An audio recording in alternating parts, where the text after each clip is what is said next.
आज बरकट्ठा में जो पूरे देश में सुप्रीम कोर्ट का आदेश जो है आरक्षण में क्रीमी लेयर के लेकर जो SC ST में है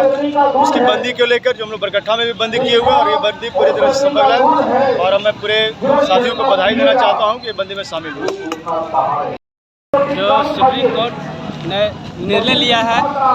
क्रीमी लेयर को लेकर, आज हमारे पूरा भारत बंदी है। आज ने हमारे SC ST अल्पसंख्यक ने पूरा भारत बंदी किया है और लोगों ने कि जज के माध्यम से कहा गया है कि जो क्रीमी लेयर जो होता है कि जिसका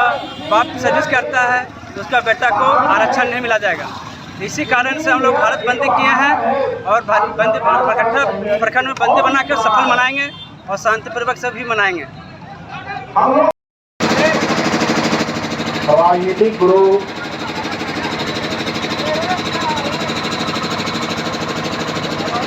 साहू जी महाराज, सामाजिक गुरु ज्योतिबा फुले और हमारे समाज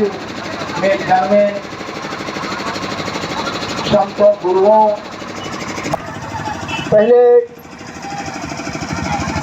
हम जब तक बाबा साहब का एक ही सपना था कि जब तक हमारे लोग हमारे समिति का प्रतिनिधित्व,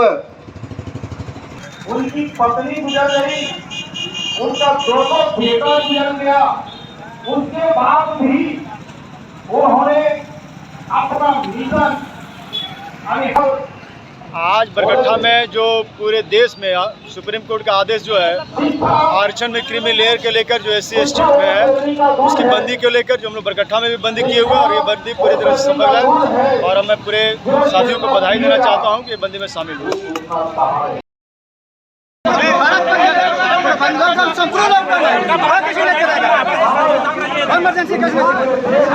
व्यवस्था के लोग हैं और वो अपने हिसाब से चलाते हैं, इसलिए हम तमाम साथियों से अपील करेंगे कि जितने भी गरीब मजदूर हैं उनका बच्चा तब तक नहीं पहुंचेगा जब तक आरक्षण नहीं होगा। हम आरक्षण के बदौलत ही पहुंच सकते हैं। इसलिए हम साथियों कहेंगे ये सरकार जो है, ये सरकार पिछले चुनाव में देखेंगे 400 पार की नारा दे रही थी और 400 पार का नारा का मतलब क्या था? 400 पार का नारा का मतलब था कि आरक्षण को खत्म कर देना है, संविधान को खत्म कर देना है या मनुवादी व्यवस्था को लागू कर देना है। इससे क्या होगा? जो दलित है, जो दबे कुचले लोग हैं, जो मजदूर है, किसान है, वो मजदूर मजदूरी करेंगे, किसान किसानी करते रह जाएगा, मजदूर के बेटा मजदूरी ही करेगा, वो कभी भी अदालत नहीं जा सकता है, कोर्ट में नहीं जाएगा,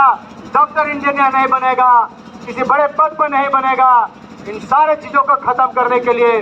सरकार जो है वो देशवासियों को बांट रही है, मुसलमानों को बांटती है, कभी वक्फ बोर्ड की लागू के लिए खाता है, कभी तलाक की बातें करती है। अरे जो आदमी खुद बीवी नहीं संभाल पाया वो आदमी दूसरे की बीवी के ख्याल रखने की कोशिश करता है। आप देखेंगे अभी सरकार ने, पूरे देश की जनता ने उनको ठोस जवाब दिया है। उनका जवाब इस मुद्दे को लेकर, धार्मिक मुद्दे को लेकर बनाने की कोशिश कर रहे थे। उनको वहां के जनता ने ऐसा सबक सिखाया, ऐसा सबक